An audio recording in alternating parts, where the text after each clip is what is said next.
Okay, ano po ang top 12 pinakamasustansya na prutas na Pinoy? Siyempre, dapat makikita natin sa Pilipinas. Matagal ko ni-research to kahapon pa hanggang ngayon. Ngayon, itong top 12 natin, siyempre, basta nasa top 12, healthy naman lahat yan eh. Lalo na yung mga top 5. Meron lang akong ilan hindi na ilagay. Okay? Baka hanapin nyo yung paborito nyo. Hindi ko nalagay yung Chico, Lanzones, Atis, Durian. May kanya-kanyang benefit pero hindi sila umabot sa top 12. Tingnan natin ha. Number 12. Umpisa tayo sa 12. Pataas ng pataas. Bayabas. Okay? Maraming bayabas. Basta dapat available locally. Bayabas, marami hindi alam, ang taas niya sa vitamin C. 'Di ba? Alam naman natin sa mga nagtatae, pwede sa diabetes, pwede sa mataas na cholesterol, ay bayabas, 'di ba? Yung bayabas leaves, pwede yan sa sugat. So, maganda siya sa tiyan, digestion, pampabusog. Meron din siyang lycopene, anti-cancer properties, at hindi siya nakakataas ng blood sugar. Okay, so maraming benefit. Pwedeng bayabas, kakainin nyo. Mabilis itanim. Number 11, mangustin. Okay, malapit na ba season ng mangustin? Local na local to sa atin. May mga pag-aaral, may antioxidant siya, pwede sa may diabetes, anti-inflammatory pa, medyo nakakapayat din. So, karamihan ng prutas, mataas sa vitamin C. Alam mo naman, pag mataas sa vitamin C, di ba maganda sa immune system, iwas infection, iwas sa sipon, para din sa balat, pwede rin. Okay? So, number 11, maganda rin ang mangosteen. Number 10, sinama ko strawberry kasi pag pupunta kami sa Baguio, talagang strawberry, di ba? Doon ka kukuha. Meron naman mga Baguio strawberry. Ang maganda po, marami talagang benefit ang strawberry. Actually, itong mga berries sa ibang bansa, mas sikat pa yung mga blueberry, blackberry, cranberry. Pero sa atin, okay na ang strawberry.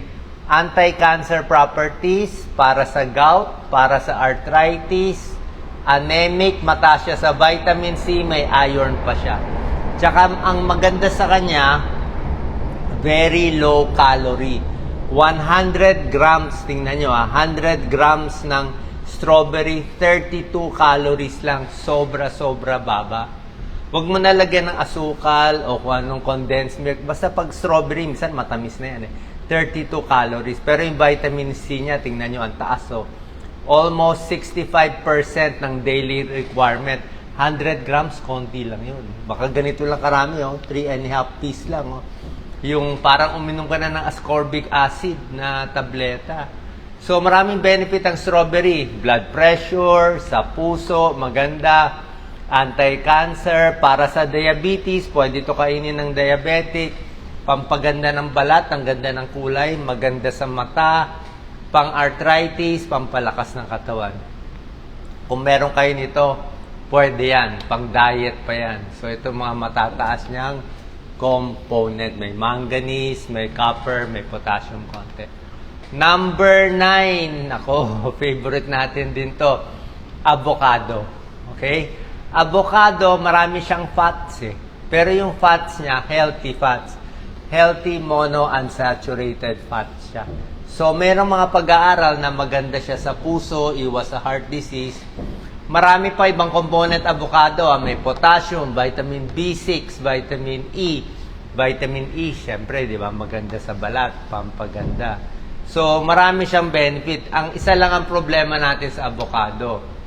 Ang avocado, medyo mataas ang calories. Pakita mo, Doc Lisa. Kaya natin focus eh. Medyo mataas siya. Kaya hindi ka pwede uubos ng isa. Lalagyan mo pa ng condensed milk. 160 calories eh. 100 grams. Mga isang pisngi yan eh. Vitamin C niya not so high. Meron siya mga vitamin B, vitamin K, tsaka itong ang monounsaturated fat na sinasabi natin. Number 8, ito gusto natin. Pakwan, tsaka melon. Pinagsama ko na eh.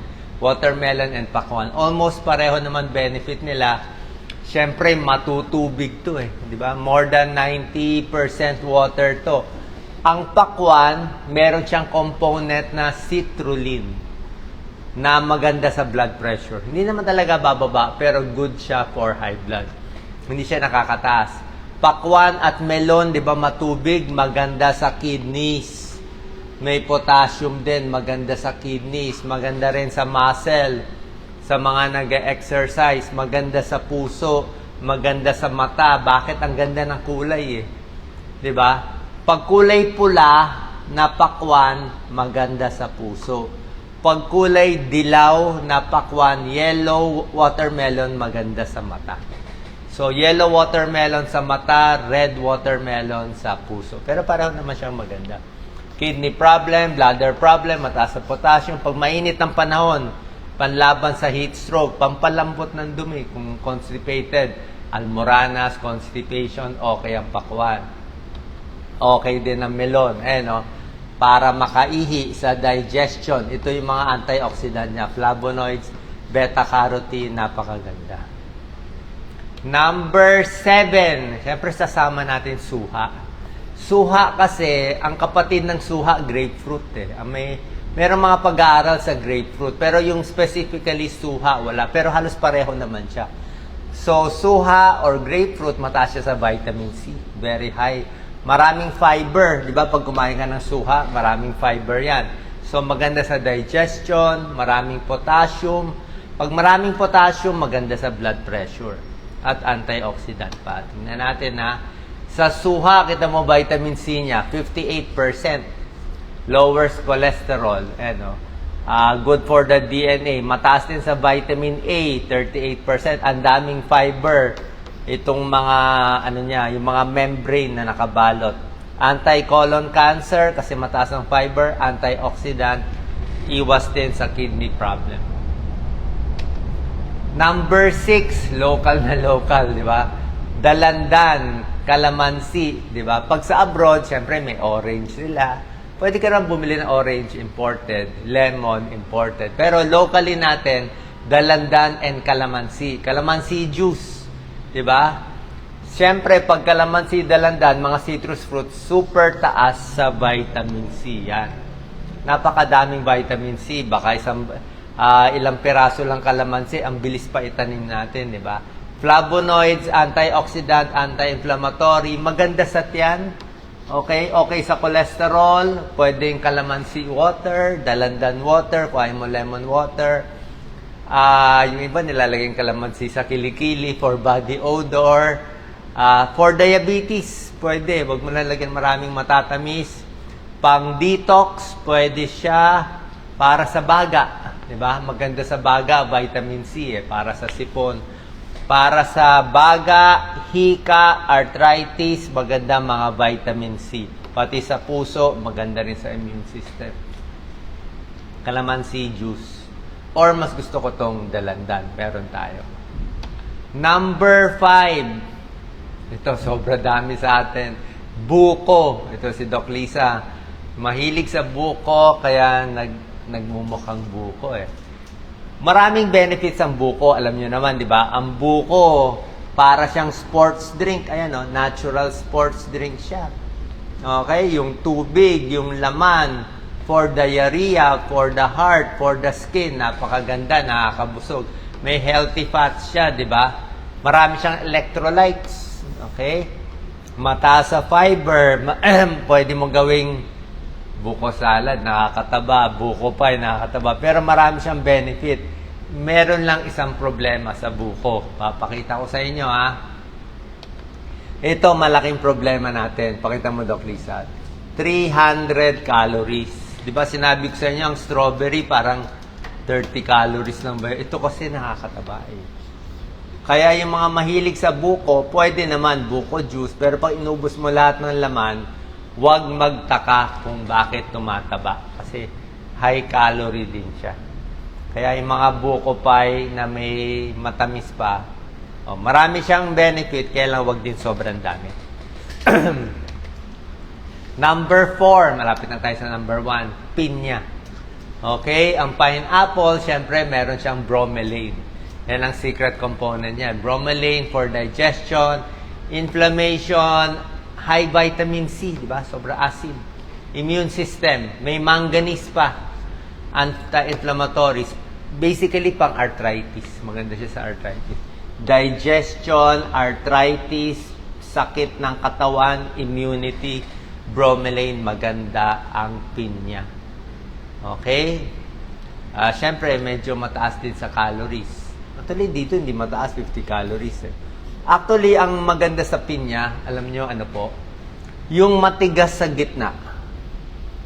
Meron pag medyo hinog, yung gitna mismo, mas maraming beneficial compounds dun sa gitna. Pero kung sobra tigas, huwag mo na kainin. Minsan, parang sinisip-sip ko lang to. Itong sa gitna, nandun yung mga benefit eh. Pero syempre, kung matigas, hindi makain, dito na lang. Okay? So, pang arthritis, heart disease, digestive disorder. Number 3, pinya o vitamin C, mataas. Syempre, mangga. Okay? Maraming mangga sa atin. For inflammation, para sa mga ugat. Siyempre, very yellow-orange eh. Ang ganda sa mata, sa vitamin A, vitamin C, maganda sa mata, immune system. Vitamin C, kompleto sa digestion, nakakalambot konti ng dumi. Okay sa cholesterol. Ang problema lang, medyo mataas sa calories. Itong 60 calories niya, isang pisngi lang yan. Kaya pa nakaubos ka isa, baka 150 calories yan. Yun lang problema. Medyo nakakataba siya. So, otherwise, maganda mangga. Green mango or yellow mango, pareho ang calories. Ganun din. Vitamin C niya, 40%. And vitamin B, 9, B6, maganda. At may mga minerals pa. Number 2, papaya. Okay? Papaya may papain enzyme. So, mataas sa vitamin C, vitamin A. Pag matigas ang dumi, pwede rin yan. Kung gusto nyo gawing gulay, di ba, sa tinola, pwede yan. So, para sa tiyan, para sa puso, para sa mga sugat-sugat, constipation, skin health, maganda yan sa kutis eh, kasi ang ganda ng kulay eh. Ang ganda ng color niya. So, healthy ang papaya. At syempre, ang number 1, bias tayo. Aamin tayo, bias tayo sa number 1. Ang number 1, syempre, saging. Di ba? Ang daming benefits ng saging. Actually, ang listahan dapat doble yan eh. So, saging, super taas sa potassium. Kaya pa nag-exercise, nagte-tennis ka, kailangan mo talaga. Potassium niya mataas o 10%. Maganda siya for the blood pressure kasi mataas nga yung potassium niya. At pinakamaganda sa saging, bagay na bagay sa panahon ngayon, maraming nervyos, panic attack, depressed, mental health problem, sobrang stress, saging panlaban mo dyan. Saging, meron siyang pampasaya, meron siyang tryptophan eh. Meron siyang happy hormone, pinapagana happy hormone mo. Kaya pag na-stress kayo, saging. Pwedeng lakatan, latundan, pwedeng saba, kahit ano. Huwag lang gawing masyadong matamis kasi pag ginawang banana Q at iba pa, medyo matamis na kasi. So, ang dami niyang benefits. Sa tiyan, pang-tapal sa ulcer. Pag nagugutom, saging, pampapayat. Para sa ulcer, constipation, kidney problem, pwede rin siya. Basta early kidney problem, huwag yung late kasi marami siyang potassium. Anemic, menstrual problem, arthritis, at heart disease, pwede ang saging. Ako, ilan nakakain kong saging saba in a day? Siguro mga 4. Average ko ngayon 4. 4 na saging na saba. Every day. Kung di, saging. Nakaka-4, 5 ako sa isang araw. 2 saging lang para ka na uminom ng kalahating multivitamin. Ang dami niyang benefits. So, bowel health, for energy, for potassium, increase happiness. So, pampasaya, may iron para sa utak, para sa premenstrual syndrome. So, lahat itong mga prutas, nakita naman natin, magaganda naman lahat.